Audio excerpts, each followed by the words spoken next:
All right, so I want to formally welcome you all to today's session in our training of network defense.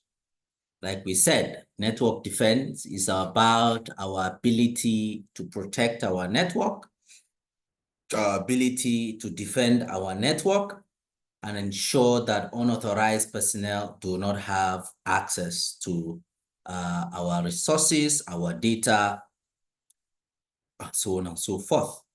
Okay, so let us proceed. Today, we'll be looking at Module 5, Firewall Technology, and we'll also be looking at Module 6. So we'll be looking at Module 5 and Module 6 today. We needed to see how we can move a little bit fast because next week is going to be our last session, okay? Now, for Module 5, we're going to be looking at how to secure network with firewalls. So in your network, you design your network. How do you set up your firewall?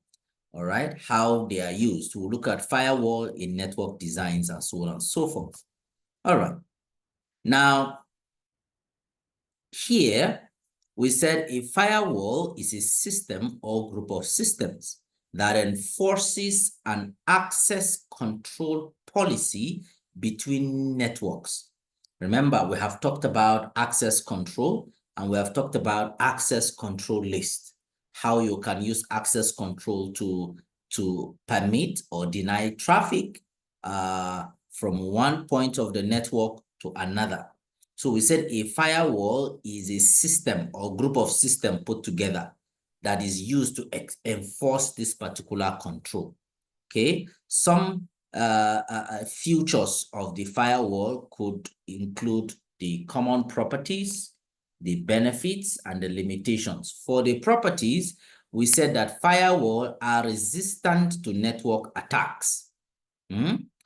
Firewalls are the only transit point between internal corporate network and external network. Now, let me give you a concept. This is your internet, all right? Your internet comes in. This is your ISP. Then this is going to be your edge router. From your edge router,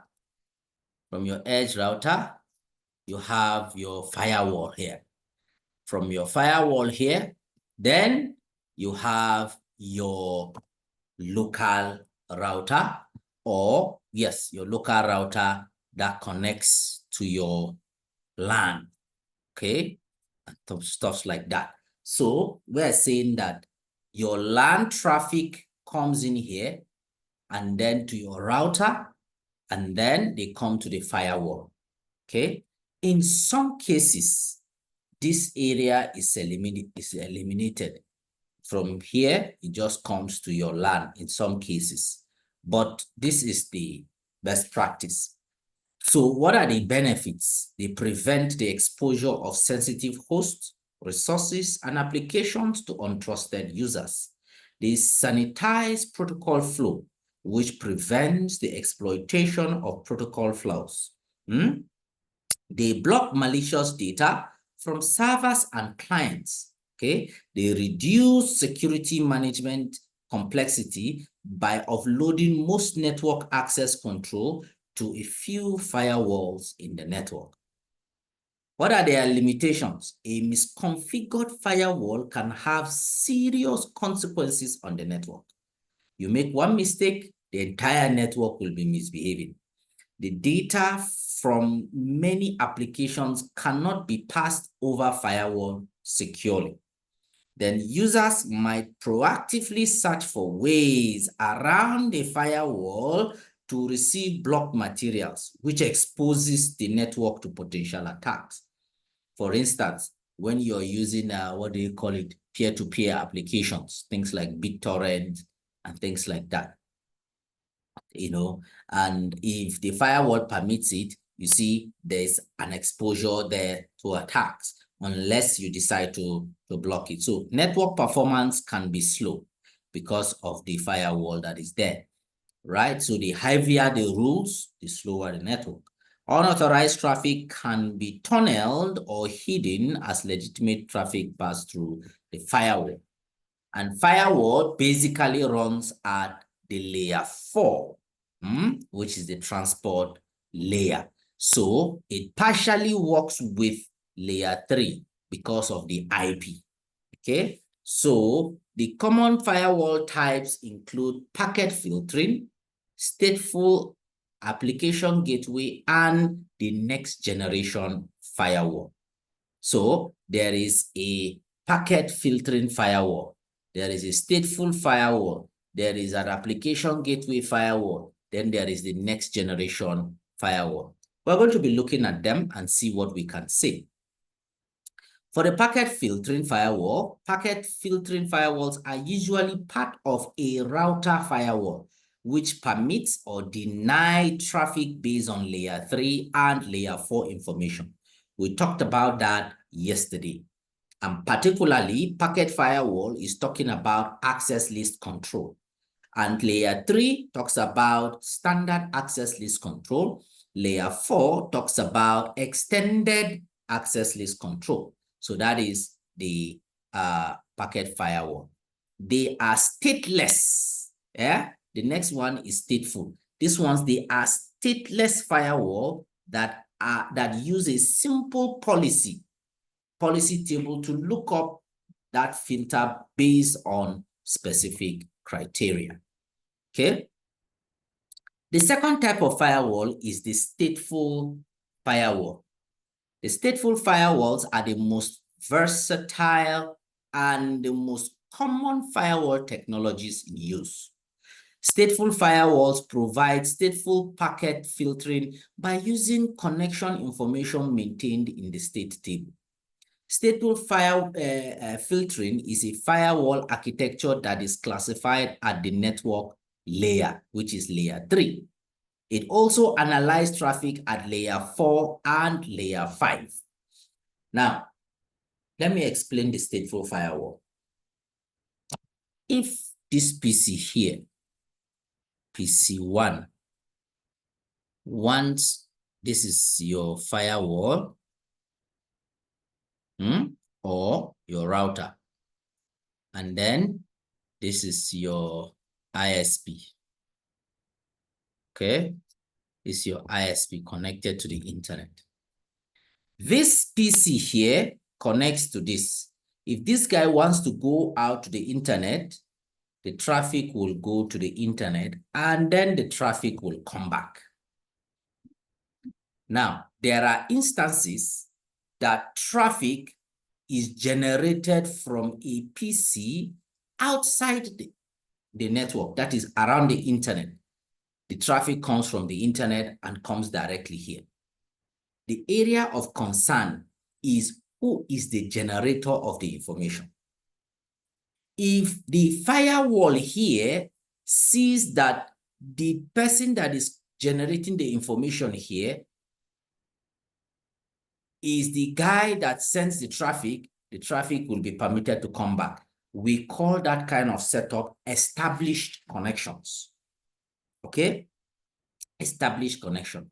Now, the connection that is a stateful connection is the one that has defined a state as it goes before it comes back. Some other traffic comes in, we call them invalid connection. Those ones are denied. So that is the stateful.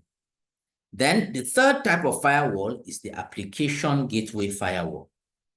An application gateway firewall filters information at layer 3, 4, 5, and 7. Wow. Why did it get up to 7? Because this one is dealing with applications. Most of these applications are services and they are generated at layer 7. Okay? Hello, sir. Yes. Hello. Yes. Sorry, sir. Please, can you explain that established connection? I didn't get it right. Oh, the established connection. Okay. Yes. Thank you. When we say a traffic is established, there are different states that you have in your traffic. It can be established, in or invalid, stateful or stateless. Okay. Now, if your traffic is established, if the state of your traffic is called established, it means that the generator of the traffic is from inside your network and it has been validated by the firewall itself. It is like saying in a boarding hostel, in a boarding school, maybe in a school, boarding school, there are students and there are staff in the boarding school. And the staff that works in the boarding school are permitted to go out of the school to go and do their businesses, maybe do buy some things and come back to the school.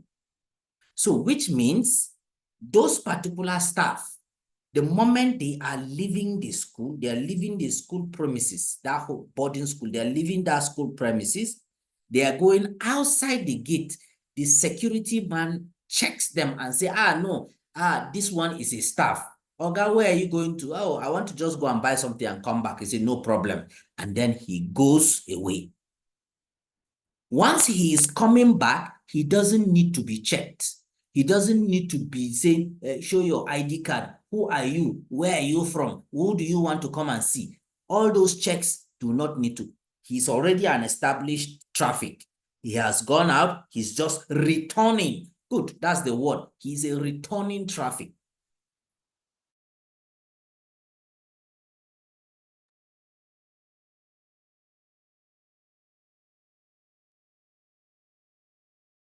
Okay, so sorry about that.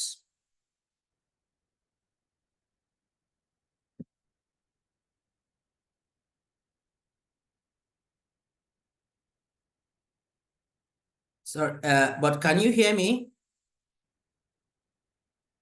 Yep, we can hear you now. Yes, sir, we can hear you. Okay, sorry, I had a small glitch. Let me share my screen.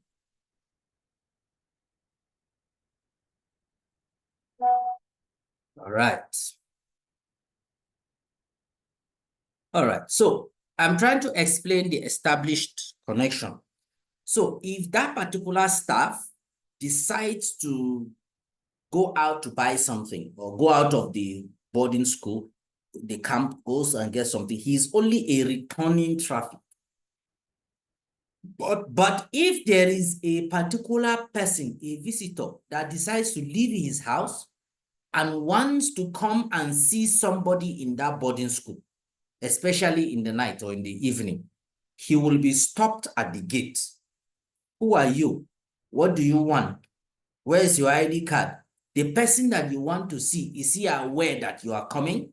So that particular traffic that is coming is originating from that place, is coming into this particular boarding school, and he will be returning back outside that boarding school. That kind of traffic is not permitted unless you, the administrator, opens the door for that. But the established connection is the one that we're talking. It's generated from inside, and then it goes out, it's only returning. So for instance, from the local network, I want to browse maybe a Cisco website. So my traffic will leave my local network, goes to the Cisco website, and then comes back, returns the information to my page. That is what it means. But a traffic generating from outside coming in directly has to be scrutinized. So that is what it means for the traffic to be established.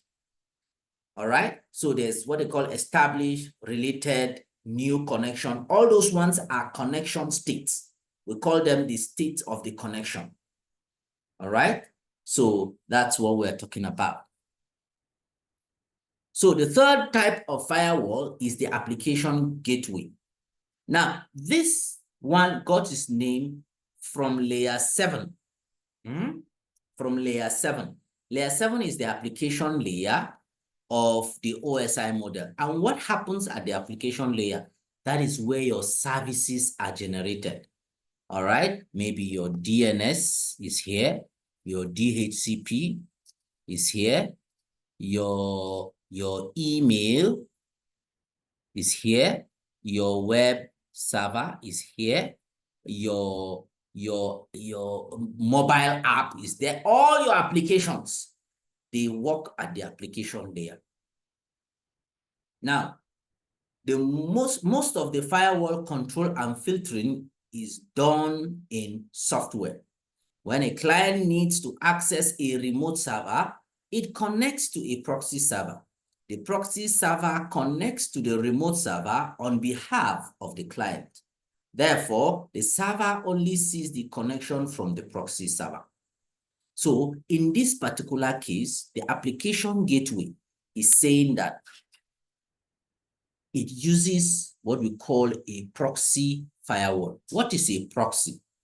A proxy is like a middleman. It's like a middleman. I've seen a lady, very fine girl. I want to go and talk to her, but I don't want to talk to her myself. Then I go and talk to my friend, and my friend becomes the proxy. He goes to talk to her. If she wants to talk to me, she goes through my friend, and my friend talks to me. So, which means myself and the lady, we don't have direct access. We don't have direct contact. She doesn't have my phone number. I don't have her phone number. I don't know her address. She doesn't know my address. All she knows is the middleman. All I know is the middleman. So that middleman is the proxy. So there are kind of firewall that you said that serves as a proxy, which means all your local network, all the system within your local network, all they need to know is that proxy server. That is the gateway, that is the firewall, that is the every, and everything is managed from that proxy server. And if you are going out from the proxy server, you don't go with your own IP address. Everything changes. So let me say this is my LAN, and then this is the internet. Then this is my proxy. This is my proxy. In the proxy, this LAN comes maybe maybe the name of the man that is going out is Victor. Victor leaves his local network and he wants to go to the internet, and he gets to the proxy.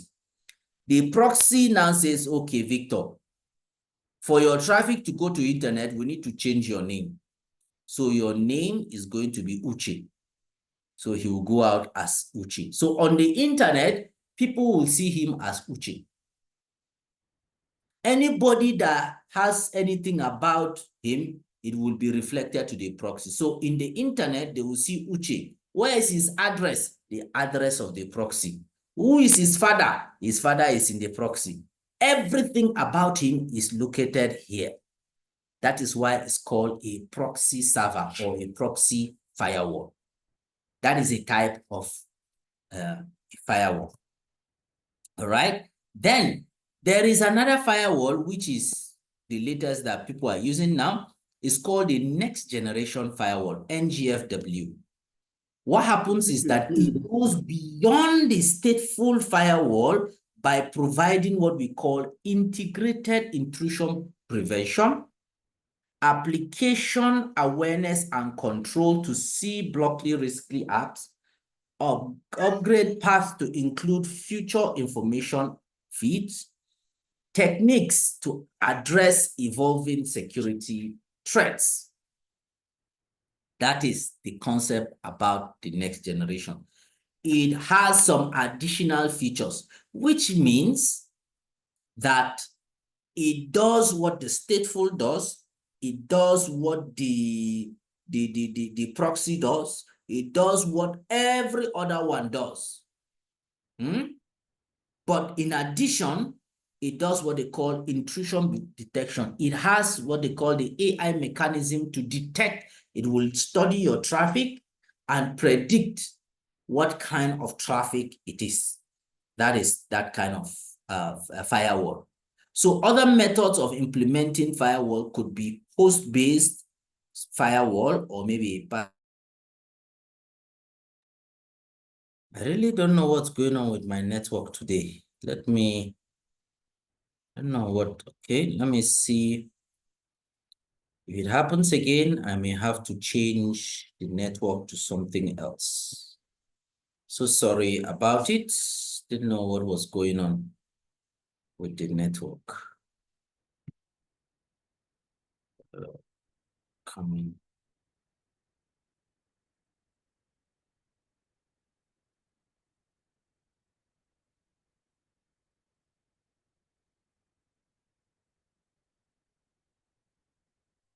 All right, so we're talking about the next generation firewall, right?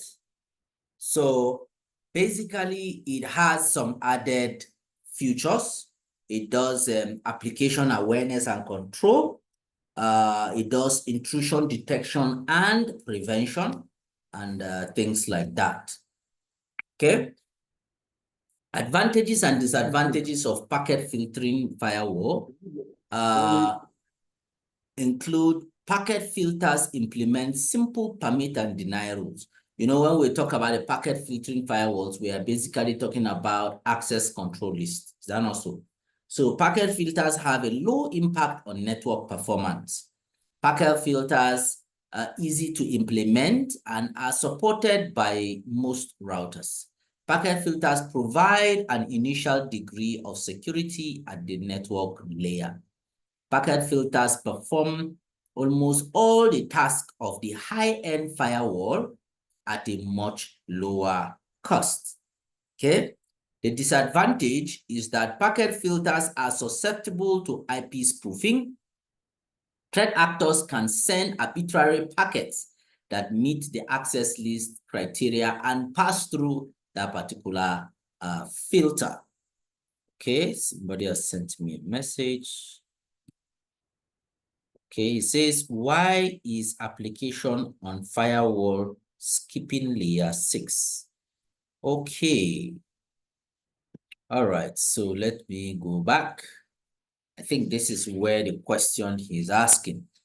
Now, for us to understand this question, the network layer deals with IP address, source and destination, and that is a key element in firewall. The layer 4, which is a transport layer, deals with port numbers. Port numbers. And port numbers is fundamentally key in firewall because it's the port numbers that talks about the application that determines the application or the service being used. The layer 5 is talking about session layer. Session layer talks about opening dialogue and managing dialogue, meaning that from the time you begin transmission, there is a channel that has been opened for you between source and destination for effective communication. And once you stop transmission, that channel will be open for a while, then it will be closed. For example, if you log into your email or you log into any online account and you leave it idle for a while, you will observe that it will log out. It will log you out. If you leave it idle for a while, it will log you out. Why is it logging out? The session has timed out. And the session control is very important in security because you need to protect and manage that. Layer 6 is talking about presentation. And in the presentation, is doing basically 3 things. It's doing compression and depression. It compresses the file, then and decompresses the file upon arrival. It does encryption. That is where it does encryption. So in itself, that's where some level of security is. So it's not the job of the firewall to do that encryption. All right. So that encryption takes place there. So it's just compression and decryption, then encryption of the data, then packaging the data in a format. That means presentation of the format, packaging the data in a particular format. That is what the presentation layer does. So it's not basically the firewall that does that. The layer 7 is talking about the application that is being used. So I guess that's why the layer 6 is not mentioned there. Thank you for your question. Okay. Stateful firewall benefits. Stateful firewalls are often used as primary means of defense by filtering unwanted, unnecessary, or undesirable traffic. Stateful firewall strengthens packet filtering by providing more stringent control over security. Stateful firewall improves performance over packet filters or proxy servers. Stateful firewalls defend against spoofing and denial of service attacks by determining whether packets belong to an existing connection or are from an unauthorized source. Stateful firewall provide more log information than a packet filtering firewall. And what are the limitations? Stateful firewall cannot prevent application layer attacks because they do not examine the actual content of the HTTP connection. Not all protocols are stateful. For example, UDP and ICMP do not generate connection information for a state table and therefore do not garner as much as supporting for filtering. It is difficult to track connections that use dynamic port negotiation. Some applications open multiple connections. This requires a whole new range of ports that must be opened to allow this second connection, all right? Stateful firewalls do not support user authentication. So let's look at firewall design. The common security architectures. Firewall design is primarily about device interfaces permitting or denying traffic on the source, the destination, and the type of traffic. Very important. The source, destination, and the type of traffic. Okay? Public and private. The public network, which is like the outside network, which is the untrusted one, and the private network, which is the inside network, which is the trusted one. Typically, a firewall with two interfaces is configured as follows. So you have a firewall that has ports, a public port and the private port. It's like the gate in your house. The gate that leads to inside the house and the gate that leads outside the house. So if you see this image here, this is the firewall. You see, this is the public. Yeah? And this is the interface that takes you to the public. This is the interface that brings you inside. So what do you see? This arrow that comes here, it says no access. It does not permit people from outside to come in. But from inside, it permits people from inside to go outside. So traffic originating from the private network is permitted and inspected as it travels through the public network. Inspected traffic returning from public network and associated with traffic that originated from the private network is permitted. That is the established traffic I was talking about. Traffic originating from public network and traveling to the private network is generally blocked, all right? Except you decide to make a special permission. There's another port in the firewall called the DMZ. So for understanding the firewall, we say it has the LAN port, which talks to your local network. It has the WAN port, which talks to the public network. Then it has the DMZ port, which is the demilitarized zone port, which talks to where your servers are seated in between the public and the LAN. So a firewall designs where there is typically one inside interface connected to the network, one outside interface connected to the public network, and one DMZ interface. Traffic originating from the private network is inspected as it travels towards the public network or DMZ network. Inspected traffic returning from the DMZ or public network to the private network is permitted. Okay, traffic originating from the DMZ network and traveling to the private network is usually blocked. Traffic originating from the DMZ network and traveling to the public network is selectively permitted based on the service requirement. Traffic originating from the public network and traveling towards the DMZ is selectively permitted and inspected. And then traffic originating from the public network and traveling to the private network is blocked.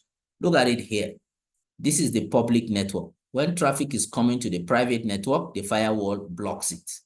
The firewall has 3 ports, the WAN, the LAN, and the DMZ. So from WAN to LAN is blocked. Okay? But you see, from WAN to DMZ is selectively permitted. Selectively. From DMZ to public, selectively. From DMZ to LAN is blocked. But from LAN to DMZ is permitted. It's permitted.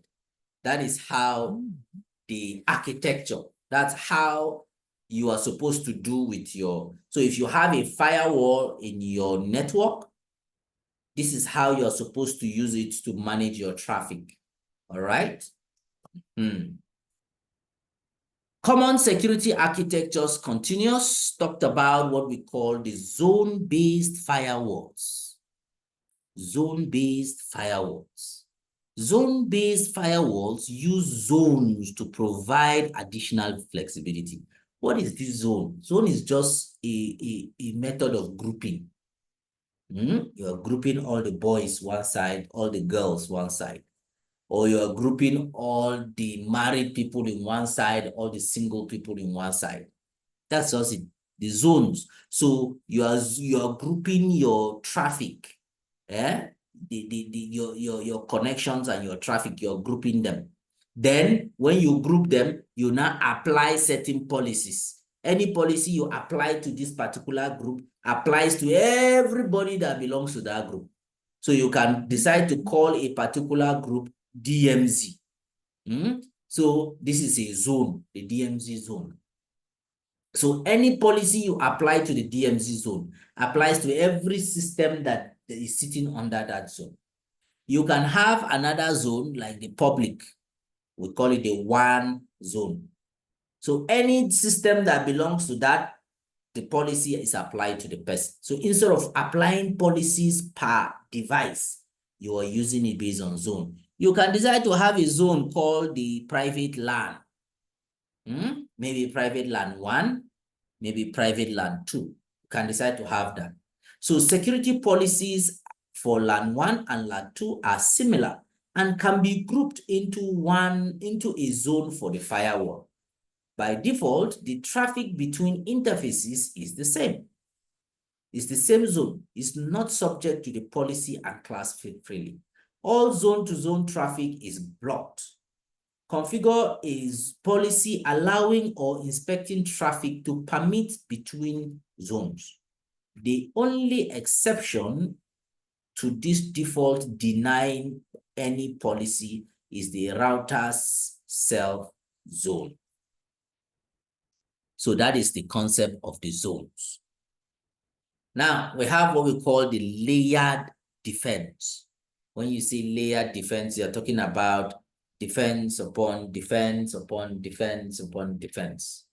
A layered defense uses different types of firewall combined in layers to add depth to an organizational security. So you are not just using one device. So for instance, you are having a security for the network core devices. and protects malicious softwares and traffic anomalies, enforces network policies, and ensures survivability.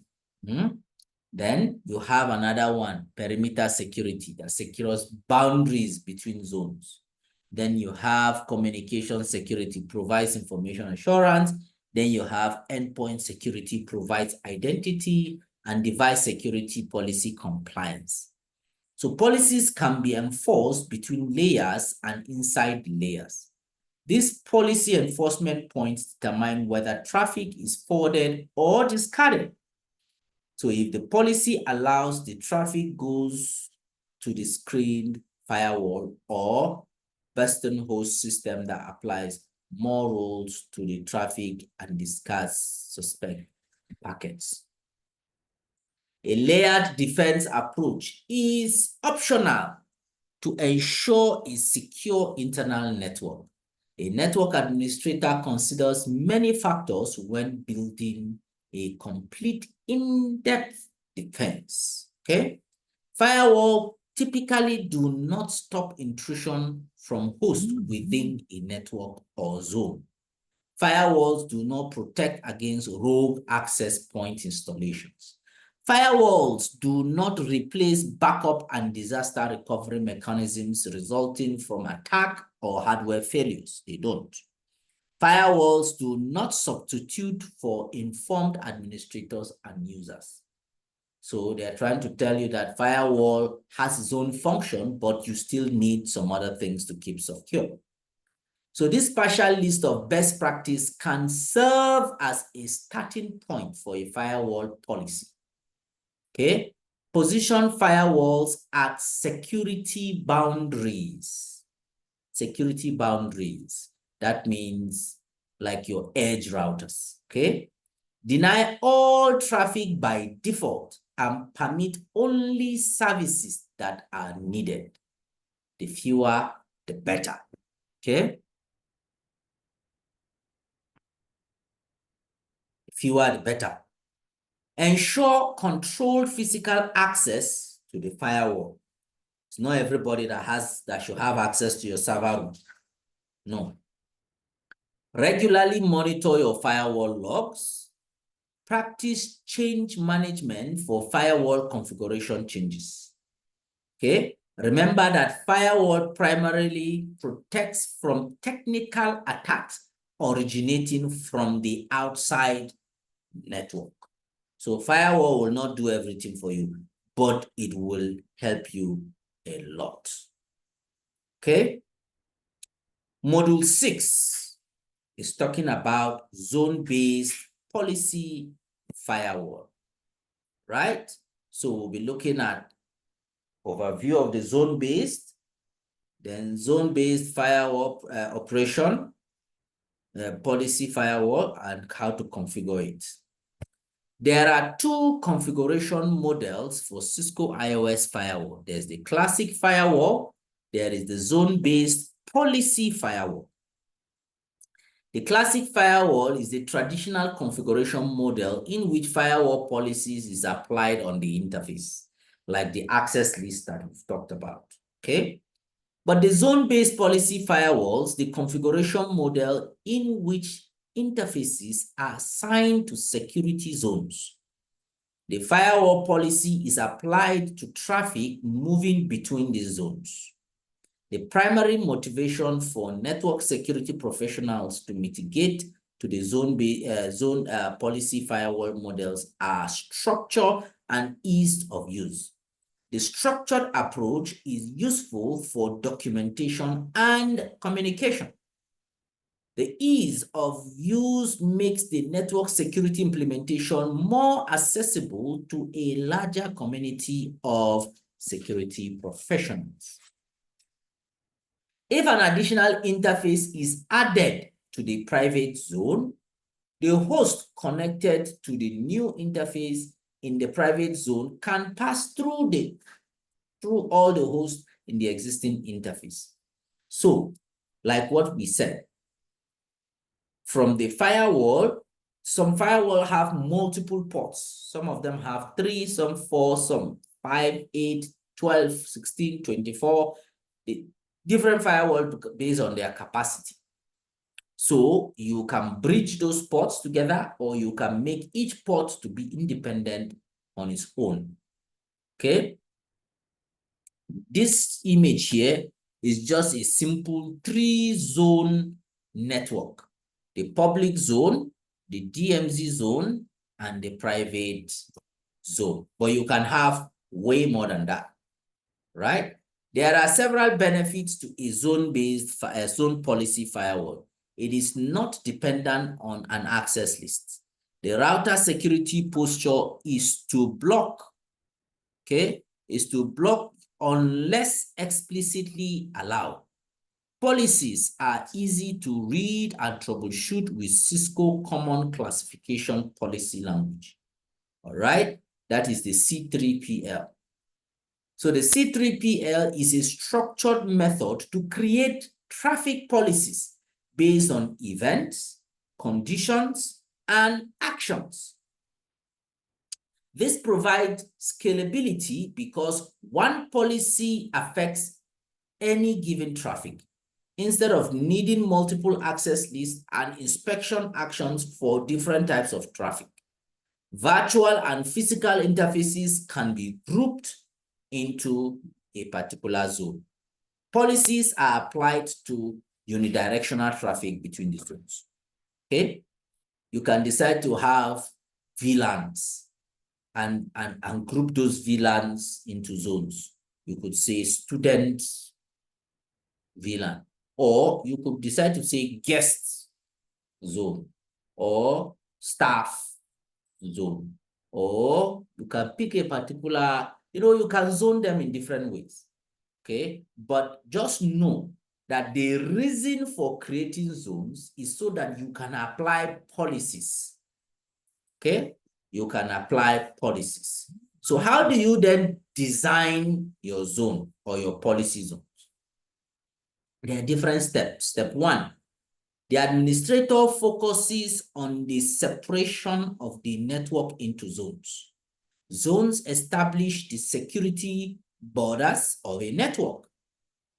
A zone defines a boundary where traffic is subjected to policy restriction as it crosses to another region. That is why we say you can decide to say a student or guest or something like that. Okay. Just a minute. Just a minute.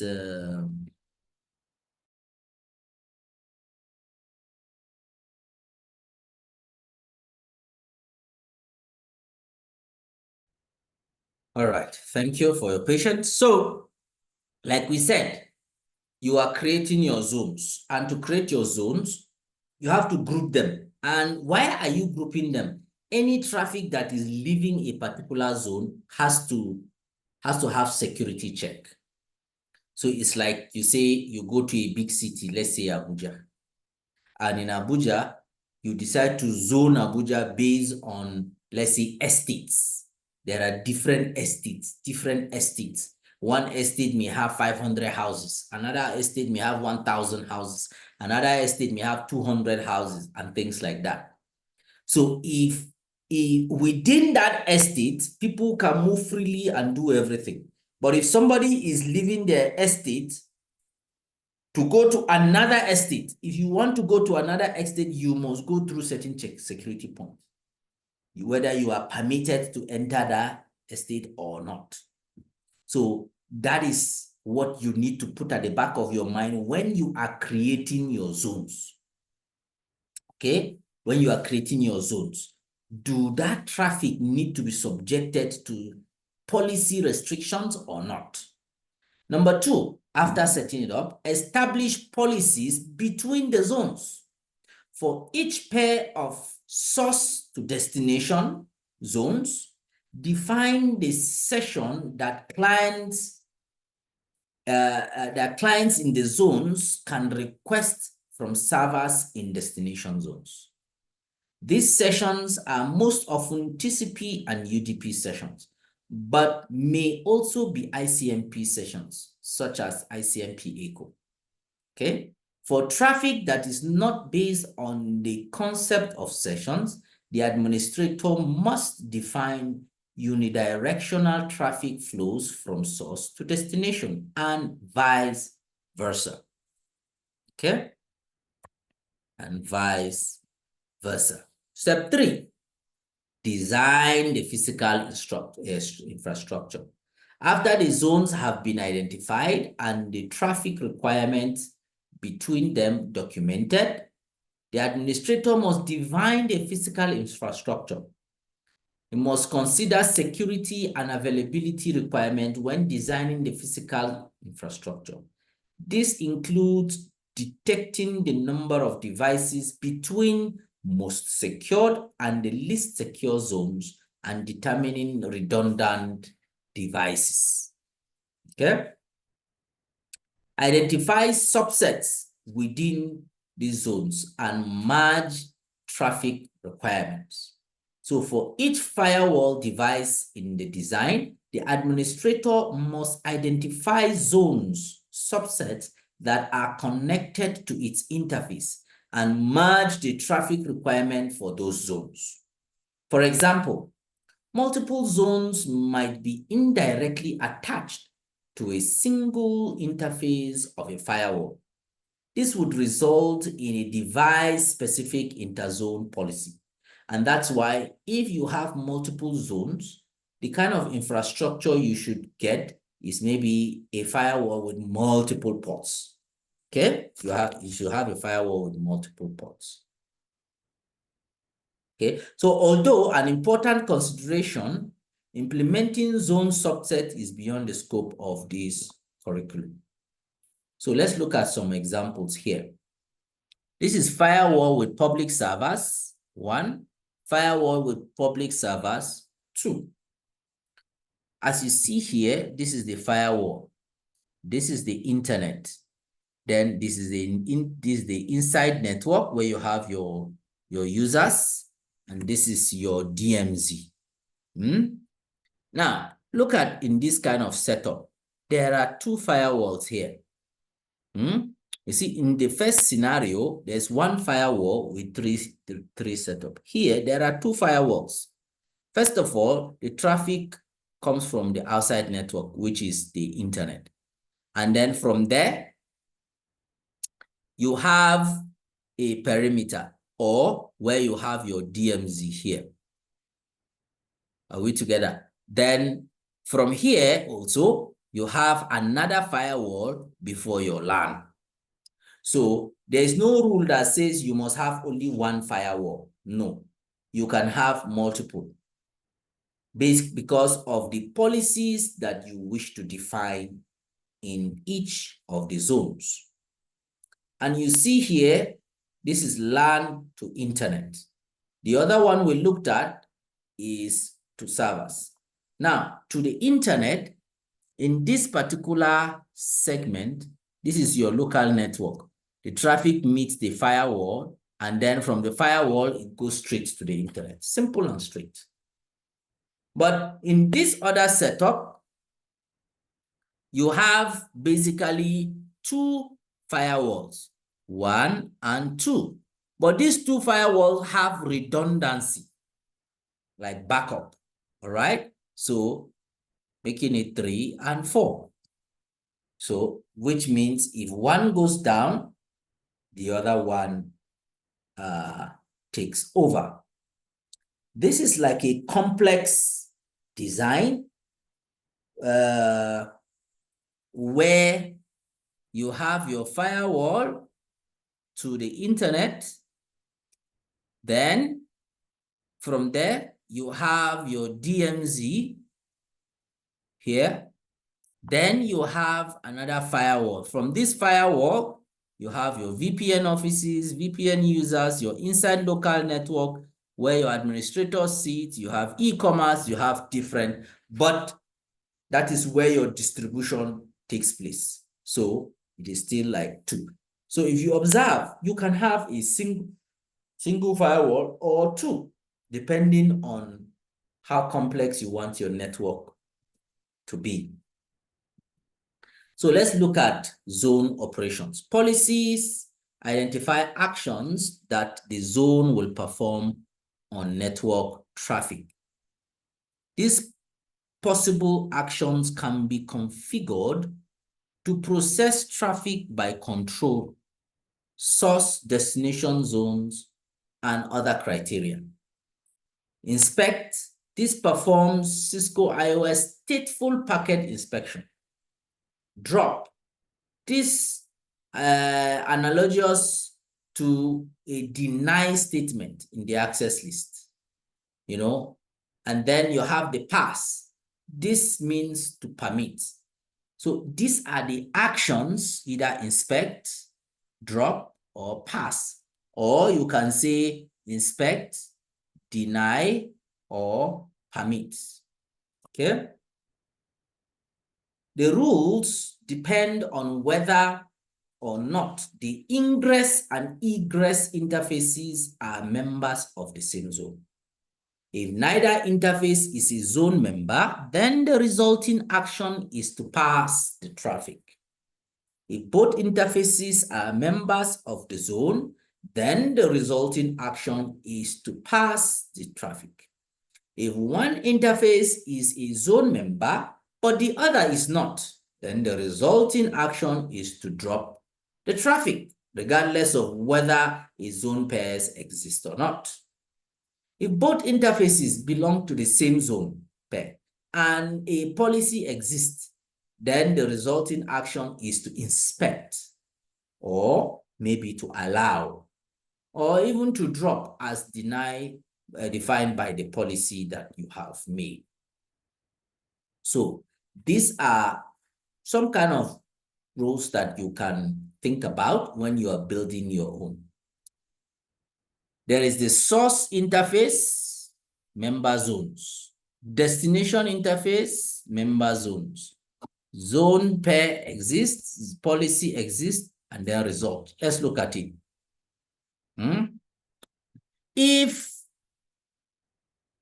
the source, from the source interface to the destination interface, there is no pair that exists, no policy that exists, it's just pass, means that absolutely nothing exists here. The second one, there is a member interface in the zone, and the traffic is going to a destination that is not a member of that zone.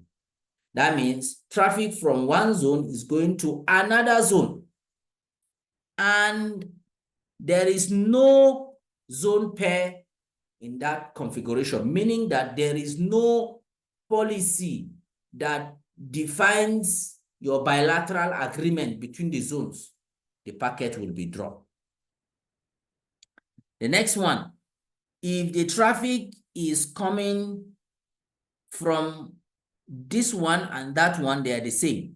Coming from a zone that is going to another that is not from its own member, no agreement, the policy will be dropped. If the traffic is coming from a private zone, going to another private zone, because they are all members of the same zone, the traffic will pass. If it is coming from a private zone to a public zone, and there is no agreement on how the traffic is going to be managed, it will be dropped. If from private zone to public zone, and there is a policy on how the traffic is managed, selective permission, then you pass. If it's coming from private going to public and there is a policy that is there, you inspect it. Okay? Traffic resulting through router interfaces is subject to several rules governing interface behavior of the transit traffic. Okay? For example, refer to the table. Excuse me. All right, to the diagram that we see here. This is the firewall. This is DMZ, public, DMZ, and private. And if you are creating rules, remember, like we said, from private to public, permit. From public to private, deny. From here to here, selective permission. From here to here, selective permission. From here to here, deny or selective permission. From here to here, permit. Okay? That's the policies.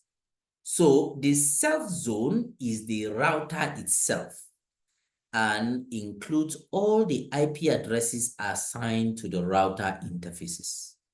This is traffic, but that originates at the router or it's addressed to the router itself.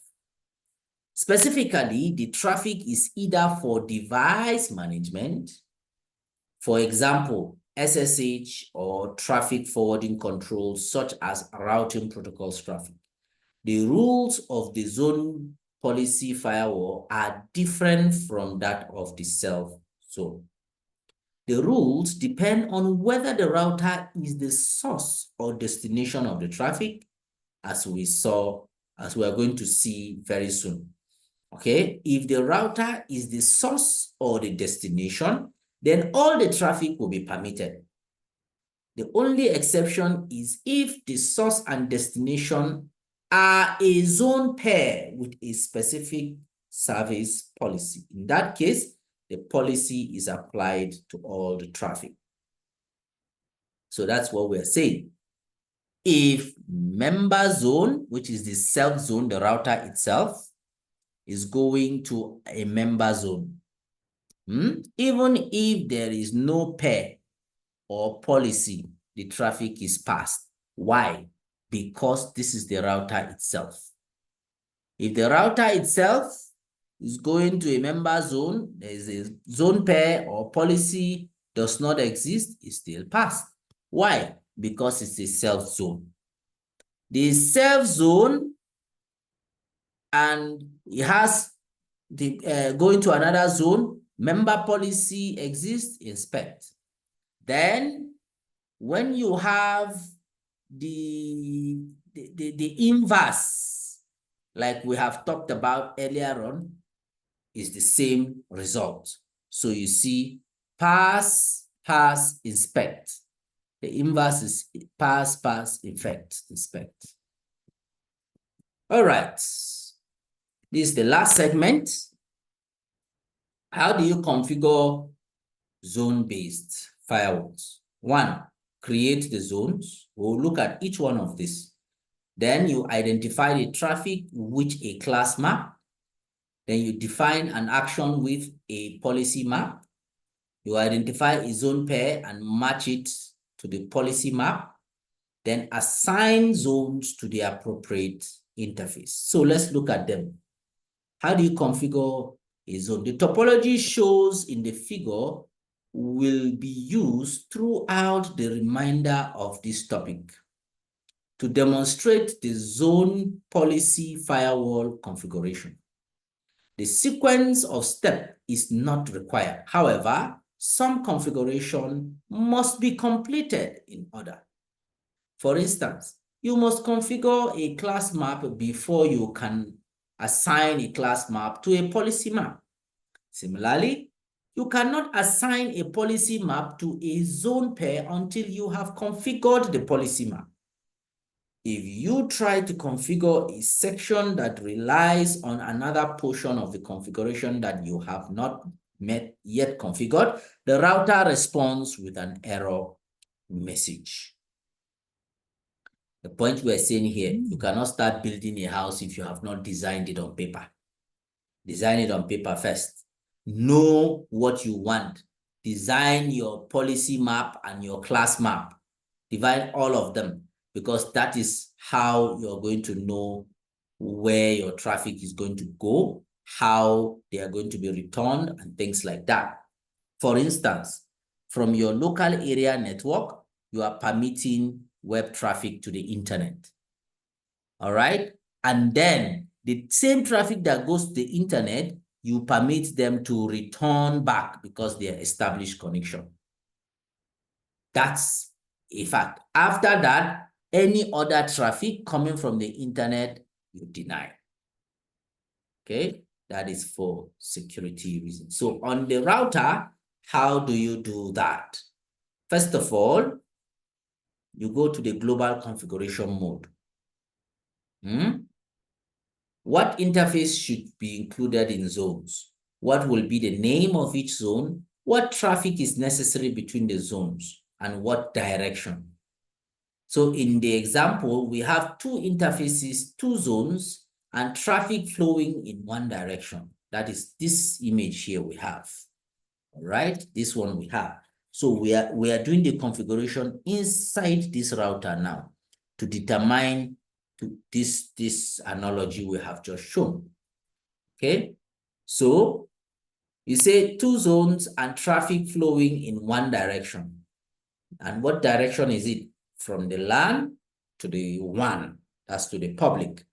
Okay, you are permitting it. You are permitting HTTP traffic to the internet, and you are permitting it to return, but any traffic coming from the internet, you deny. So we're saying that in the global mode, you create the zone name. In this case, we call it private. You see zone security, then private. Then once you do that, it changes your mode. Okay. Then you create another zone, public, right? Once you have done that, the next thing to do is to identify your traffic. So in this case, our traffic is HTTP. That's for the example that we want to use. So the second step is to use a class map to identify the traffic to which the policy will be applied. A class is a way of identifying a set of packets based on their content using match conditions. So typically, you define a class so that you can apply an action to the identified traffic that reflects a policy. So a class is defined with class maps. The example you see below shows the syntax of a class map command. There are several types of class maps. For a zone policy firewall configuration, you use the inspect keyword to determine the class map. You determine how packets are evaluated, and when multiple match criteria exist, packet must meet one of the match criteria. Okay, so this is the syntax. In your global mode, it says class map type, then you do inspect. Remember, you can do inspect, or you put pass, or you put drop, right? So class map type inspect. Then whether it matches any of the traffic or it matches all of the traffic, whatever it is, the condition, this is the condition. Then the class map name, all right, which is what you have defined earlier on. So match any means that packet must meet one of the match criteria to be considered a member of the class. Match all means that packet must meet all the match criteria to be considered a member of the class. Class map name, the name of the class map that will be used to configure the policy for the class map. Okay. All right. After that, you can now use what we call the match access group.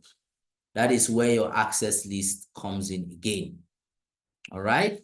So we have already done the class map. So the traffic, as the traffic passes,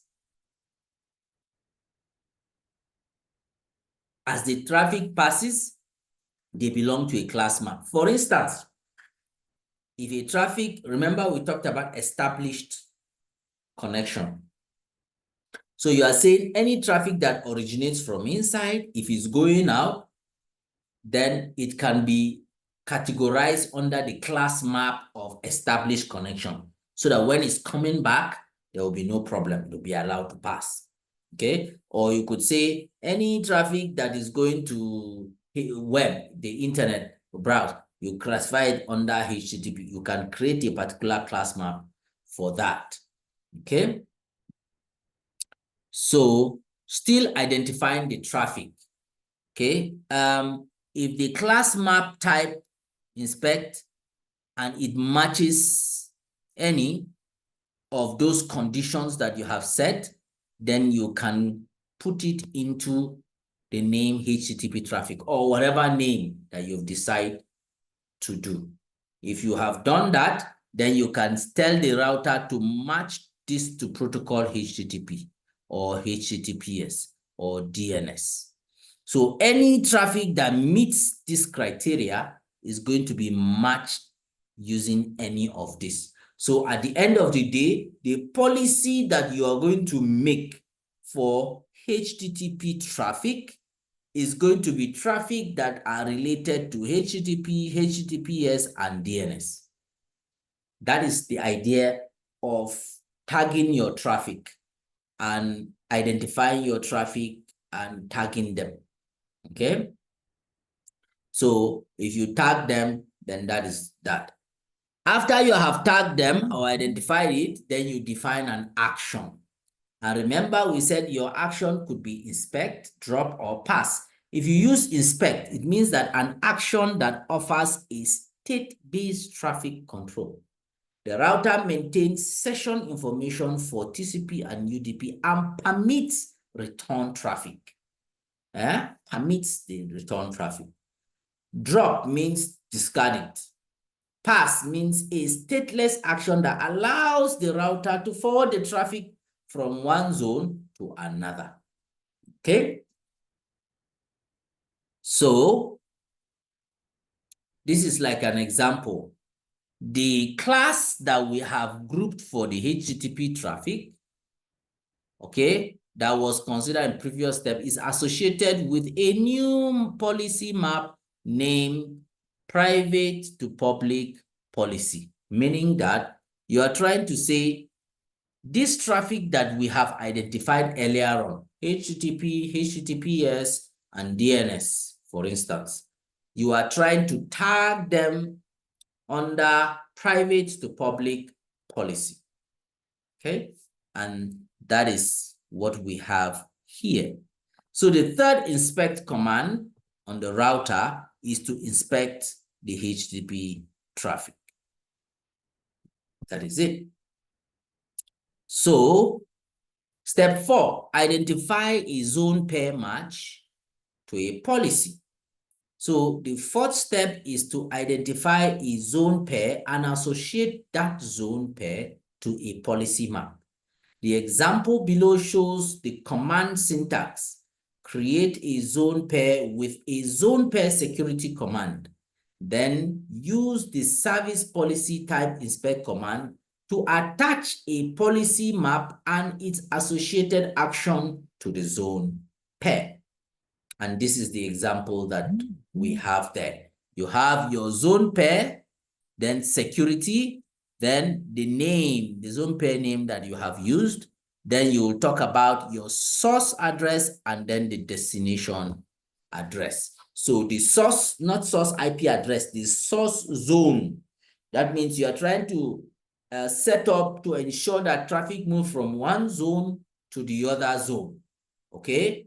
From one zone, so you are trying to say you are allowing traffic to move from zone A to zone B. So you need to specify which zone is this, which zone is this. After doing that, then you can now say, I want that traffic to be inspected with this particular policy so that you can allow it to pass, okay? Then the fifth one, assign zones to interfaces. So after you have done all those on the global mode, you need to look at the interface that is related to it, particularly the interface that is connected to either going out to the next zone or coming in to your zone. So you have to look at that. Then you pick that particular IP interface and add it as a member of the zone. So zone member, security, then you specify the zone. That's after you have entered the interface. If it is the fast Ethernet interface or gigabit, or maybe the serial interface, you will enter it first. Then you will now go to zone member, security. Then you will tell the router, this interface belongs to this particular zone, right? So for instance, this is it. Interface gigabit 0/0, zone member, security, private. So this is the private zone. Or you make this one public, the serial interface. So whichever one. Okay. So that is that one. And how then do you verify? All you need to do, go to your router, type the command show run, and you pipe it by begin class map. If you do that, what it will tell you, it will show you the class map first, the class map type that you have created, and which is what? HTTP traffic, and is mapped to these three traffic. All right. Then it will tell you about the policy map. And then this is the name that you have created in the policy map. And then it will tell you the class type to inspect. And you are inspecting this class type. All right. That is what you are doing. Then it will tell you the zones that you have created. You have created a private zone, a public zone, and things like that. So once you use this show run, it's going to display all those information for you. Okay. Sorry. Okay. Now, lastly, we'll look at the zone configuration consolidation. Okay. Consideration, sorry. So when configuring zone-based zone policy firewall, with command line interface, there are several factors to consider. The router never filters the traffic between the interfaces in the same zone. An interface cannot belong to multiple zones. To create a union of security zones, specify a new zone and appropriate policy map and zone pairs. Okay. Zone policy firewall can coexist with classic firewall, although they cannot be used on the same interface. Can remove the IP inspect interface configuration command before applying the zone member security command. Traffic can never flow between an interface assigned to a zone and an interface without a zone assignment. So applying the zone member configuration command always results in a temporary interruption of service until the other zone member is configured.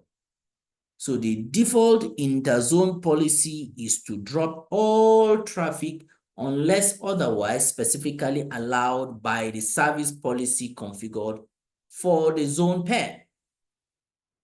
The zone member command does not protect the router itself.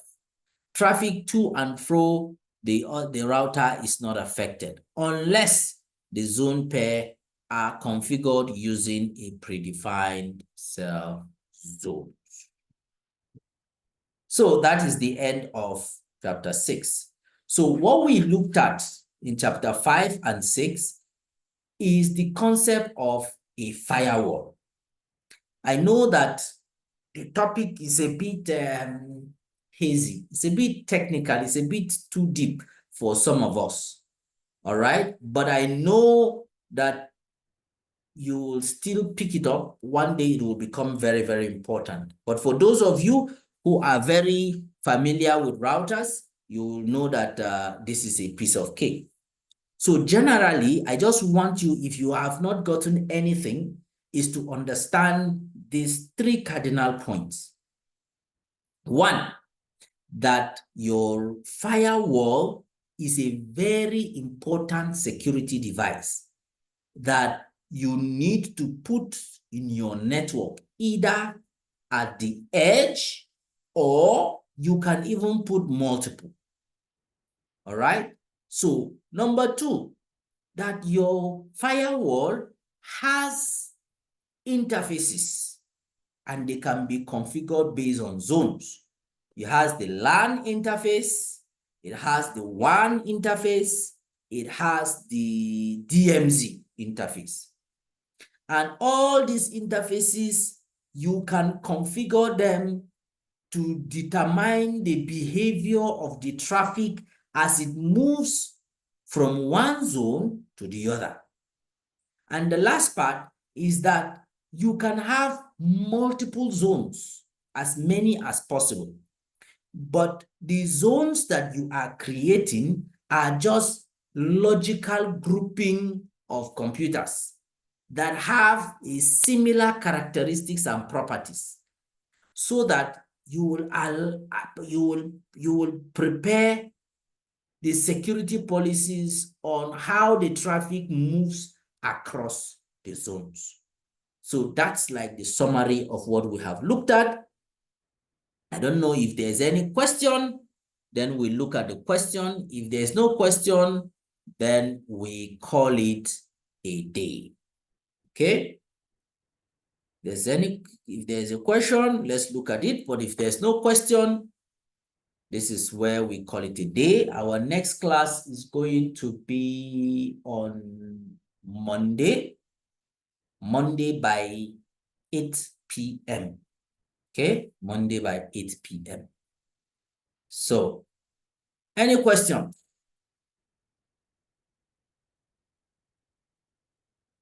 So, I believe there are no questions.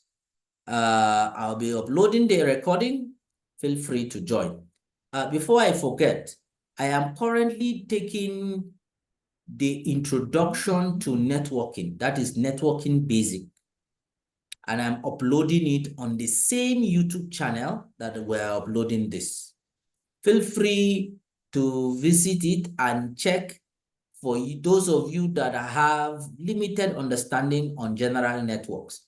I intend to start from the scratch and gradually move up to the ladder. So we have done up to module 2 now, and we're moving slowly. So if you need to get understanding about that, you can visit it. So thank you and have a very good night.